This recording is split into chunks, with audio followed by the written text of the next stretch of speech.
Here we are, the last of the bodyweight workout series, and we're finishing it off with triceps and biceps. Okay, so with the diamond push-ups, you just kind of got to think of it like a close grip press in a way. It's a compound movement, and it's really going to be trying to focus on the triceps because of the narrowed grip. They call it diamond push-up because usually you're going to make a shape like this with your hands. You don't necessarily have to. It's just a good way of keeping that hands close together and getting them in the right position. And another thing you want to do is, instead of like a standard push-up where you're going to be coming here, you're going to let those elbows stay close to the body, and you're going to be bringing your sternum close to your hands there. So this is going to keep you in a better position to put more stress on the triceps and turn those elbows inward so it's close to that body. And when you extend to the top position, get a good squeeze in the triceps, get a good contraction in there. It'll really help focus on them that much more during the duration of this exercise. Channel's been a little sparse lately. It's been like 2 weeks since we've had our last video. What's wrong with us? Are we losing it? No. We've actually been really busy behind the scenes. That's why I'm rocking this crazy grizzly man mustache right now. We just finished with 7 Styles of Fitness. Here's some behind the scenes pictures. It was a lot of fun. It's a huge production, the biggest one we've ever done actually, even bigger than Gym Wildlife. So we did it in collaboration with Gearmark Pictures. They're helping to edit it now, and we're really looking forward to it. It's going to be awesome. We hope you enjoy it. We're going to try to have it out as soon as possible. Oh yeah. Powerlift style! Moving on to exercise number 2, which is going to be the tricep dips, and we're going to be doing cross bench version. With this one, it's going to be a little bit different because we're going to be doing some alternating tricep dips here. So what you want to do is start out with a wider grip than normal, so it's going to be slightly outside of shoulder. So what you want to do is get in position, and you're going to be leaning into one side. So you're going to be pressing up first with one side, and then leaning into the next side and pressing up with this. So essentially it's exactly the same as a normal dip, but now the pressure is going to be concentrating on one side and then the next, alternating back and forth here. So what this is going to do is allow you to not only adjust for any kind of asymmetrical problems that you might have in your triceps, but also it's going to be able to put more weight on one tricep at a time, doing that alternating motion. Or you could just do more of a unilateral work where you're just concentrating on one side first here, switching to maybe the more dominant side, and then coming back to your weaker side for a few more reps just to polish it off. So in this case, we're going to be doing 3 sets of 10 reps each side. All right, exercise number 3, we're moving on to the praying mantis push-ups, or bodyweight tricep extensions, whatever you kind of want to call them. But you are going to get in that push-up position, and with this, instead of coming down here, you're going to step back just slightly so that the hands are kind of more in line with your head or your eye line. Then you should be bending right at the elbows, placing your forearms to the ground, and then extend up here, down and up. So it's really mimicking a skull crusher motion there.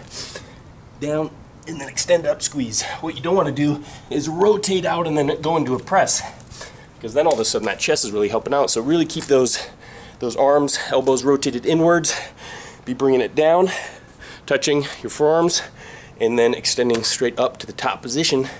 And keep those shoulders, they can be slightly forward. You don't have to really keep them contracted as much as you normally would on, like, let's say a pressing motion, because in this case the chest is not really helping out, or shouldn't be helping out. Really going to try to keep it right in those triceps. Nice squeeze the top and slowly bring it down to the bottom position. We're a bunch of YouTubers coming to this big convention, and their fans, usually 12 to 13-year-old girls, come in and start screaming. It's like almost like Beatlemania or something. It's kind of crazy. Me and Hudson had the, I don't know if I should say privilege, but we kind of were on the outskirts of the VidCon, and it was a madhouse. But in the light of that, what I found out is there's a cat con. And I don't know if you guys are having the same reaction I am. I'm like, what the hell? What is that? Cat con? It's literally for cats. There's these famous cats that are on YouTube and Instagram that'll come in. They have little booths set up, and you can come in and take your pictures with them and get signatures. I don't know how that works, but just let that sink in for a second. Cat con. Yeah, that grumpy cat's an egotistical dick. That motherfucker's a millionaire. He should be egotistical. What the fuck? Here we are in our backyard doing workouts. You can see our giant pile of garbage there because we haven't taken it out because we've been away. We got grumpy cat just going like this with $100 bills. Little bastard. Mocking us. And it truly is garbage day now. Yeah, it really is garbage day. we better be careful what we said, or Grumpy Cat will use some of his money and throw us in there with the garbage. We'll be at the bottom of the river somewhere. Grumpy Cat's no joke. He'll fuck some people up if they talk shit. Grumpy Cat's buried some motherfuckers. Anybody remember Ray William Johnson? He said one bad thing about Grumpy Cat. No, actually, just people got sick of his fucking piece of shit YouTube channel. The last exercise for tricep is going to be the bodyweight tricep extensions, and you might be going like, hey, what the hell? I thought you just did bodyweight tricep extensions, which we kind of did. But with this one, it's going to be increasing the range of motion so you can concentrate more on the stretch, which is going to put more pressure, or I should say stretch, in the long head of the tricep here. So with the praying mantis push-ups like we just did, really focusing on that peak contraction, the top position, the full extension, get a good contraction in the triceps. With this one we're going to be doing, it's going to be focusing more of the stretch. Because you're elevated, you'll be able to take down all the way, feel that stretch, and then extend to the top position. Don't feel like you have to lock out at the top position.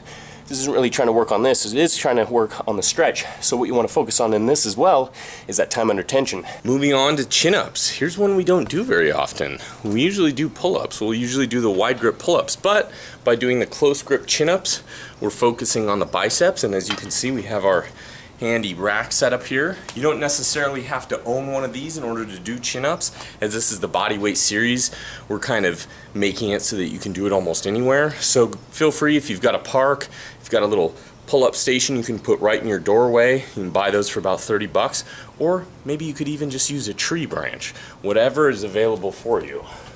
We're going to do a little bit of a different one here. It's going to be inverted rows, but we're going to be doing single arm with a supinated grip, and we're going to be focusing on negatives. So what you want to do is get under the bar, just like an inverted row. You're not going to put a lot of body weight on there because you will be doing single arm, and what you want to do is move your hand inward slightly, so that way once you get to single arm you don't want to swing to the right.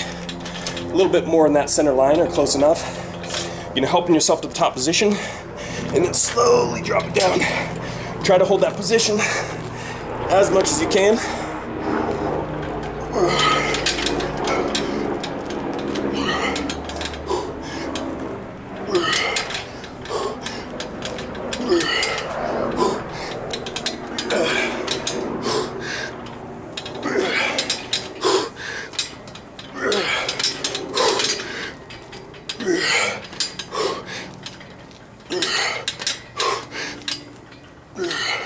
Okay, now that that's done, and I'm out of breath, I'm going to be trying to talk while I'm out of breath. So what this one is really focusing on, of course, is the eccentric contraction, where the body is trying to hold it. Actin myosin are going to be torn apart, creating a little bit more damage in the muscle, but, of course, with proper nutrition and rest, you can be built up that much stronger. Negatives, one of those kind of forgotten techniques. A lot of people will either not realize that you can do them, or just forget about them altogether. And they can actually help build a lot of strength and also size in there. So with this one, of course, it's a unilateral exercise. Focus on one side, then go on to the next. And it's a pretty difficult exercise, as you can see. Still out of breath, but it's a good one. We just got done with the single arm inverted rows, supinated grip, of course, concentrating on the negative. And with these ones, we're going to be doing the inverted curls. So very similar position, but of course now we're going to be bringing the bar, or I should say bring the forehead to the bar. So instead of an inverted row, which is going to be here, and it's going to be working, the back is going to be working a little bit more in that position than the inverted curl, because the inverted curl you're actually getting under the bar a little bit more here, and you're going to be curling the bar to the forehead. So this is going to be taking the back, more of the back out of the equation, and bringing the biceps a bit more for some more work. So this one we're going to be doing the 21, so it's going to be halfway up here 7 times. Is 7, bring it all the way to the top, halfway down 7 times.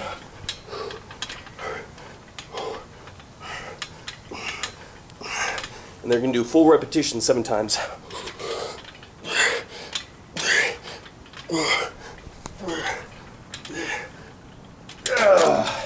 Last up on the list is going to be the chin-up holds here. So we just did chin-ups earlier, starting off with the biceps. But with this one, it's going to be an isometric hold here.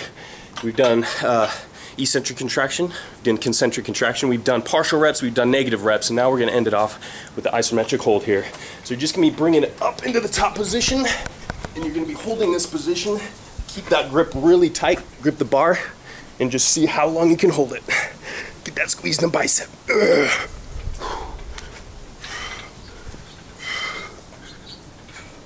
Oh yeah. Whew. You really feel that in the forearms too, that's for damn sure. But really try to keep that grip tight. If you just kind of let it slack, you feel like you lose the positioning real quick. What you want to focus on too, of course, focusing on the biceps as much as you can, is get a good squeeze and try to flex them as you're in that top position. Because you know, you can probably hang out there a long time, but if you really get that mind-muscle connection, squeeze the biceps the whole time, you're gonna force a lot of blood in there. Heart's gonna pump, bringing that oxygen in, trying to supply energy, and yeah, just get that nice pump. Oh yeah. Thank you, chin-up holds. Yeah, pump it up. Pump it. Yeah. A little more blood in there. Yeah. Oh, damn. Wow. That's it. That was the last exercise of the bodyweight series. We're done with everything. Legs, back, shoulders, arms. Thank you so much for the suggestion. Suggest our next series. What do you want? Let us know in the comments. And we'll do it. We're thinking of doing a cutting program where you will follow us every single day. We'll vlog every single day for 90 days, showing every step of the way. Do you like that idea? Let us know in the comments. B, what do we say? One sec, because we've had a lot of requests in the comments and this hasn't been addressed yet. Hudson, do the hair thing. Oh yeah. The hair thing. You know, just because it's the end of this series,